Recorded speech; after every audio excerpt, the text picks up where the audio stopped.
పవన్ కళ్యాణ్ గారి విషయంలో నేను ఇంతకుముందు అదే చెప్పాను, మళ్ళీ కూడా చెప్తున్నాను. రావచ్చు, పోవచ్చు, సినిమాలు తీసుకోవచ్చు, సినిమాలు రిలీజ్ చేసుకోవచ్చు. ఆ సినిమాలు మేము చూసి మీరు వేసే స్టెప్పులకు మేము కూడా చప్పట్లు కొట్టవచ్చు. మా నైజాములో అన్నిటికన్నా పెద్ద కలెక్షన్ వస్తుంది మీకు. అంటే బేసికలీ సినిమా ఇండస్ట్రీ బతికేదే మన తెలంగాణ ప్రజల ఓట్లతో. తెలంగాణ యువకులకు కూడా నేను ఒకటే మాట చెప్తాను, ఆయన ఒక సినిమా యాక్టరు, ఆయన మనకు ఒక ఎంటర్టైన్మెంట్ ఫ్యాక్టరు. అక్కడి వరకు మీకు అభిమానం ఉంటే హ్యాపీ, సంతోషం. బట్ ఆయనకు మన రీజియన్కి సంబంధం లేదు. ఆయన ఆంధ్ర ప్రాంతానికి సంబంధించిన డిప్యూటీ చీఫ్ మినిస్టర్, అక్కడ అధికారంలో ఉన్నాడు. ఆయన ఆంధ్ర వ్యక్తి.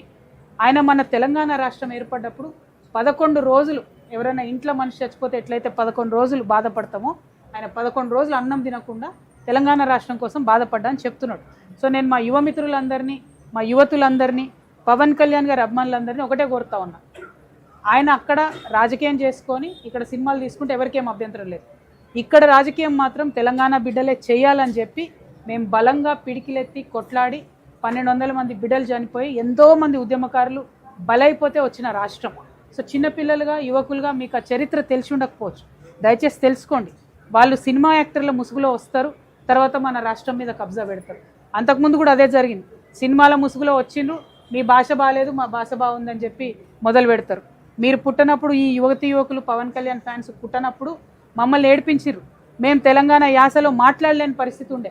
అప్పుడు కొట్లాడిన మా యాసలనే మాట్లాడతాం, మా భాషలనే మాట్లాడతామని ఏమన్నారు అప్పట్లో.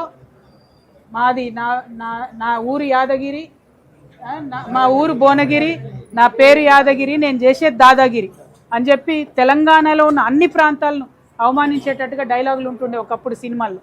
కానీ తెలంగాణ ఉద్యమం తర్వాత సినిమా ఇండస్ట్రీ తెలంగాణ అటువంటి డైలెక్ట్ని హీరోలకు పెట్టడం ప్రారంభించింది. తెలంగాణ భాషలో మాట్లాడడం ఫ్యాషన్ అయింది. సో మా యూత్ అందరికి కూడా నేను అపీల్ చేస్తా ఉన్నా, he's an entertainment factor, enjoy his movies, see his dances, go to his movies, but politically he's unfit, he cannot come in to our state. అందుకు మనం కొట్లాడిందే ఆయన కోసం, కొట్లాడిందే ఇట్లాంటి వ్యక్తులను మన దగ్గర రాకుండా ఉండడం కోసం. సో రండి, పోండి, సినిమాలు తీసుకోండి, మేకప్లు చెప్పుకోండి, ప్యాకప్లు చెప్పుకోండి, కానీ మా సెక్రటేరియట్ దిక్కు చూస్తే మాత్రం ఊరుకునేది లేదు. Thank you.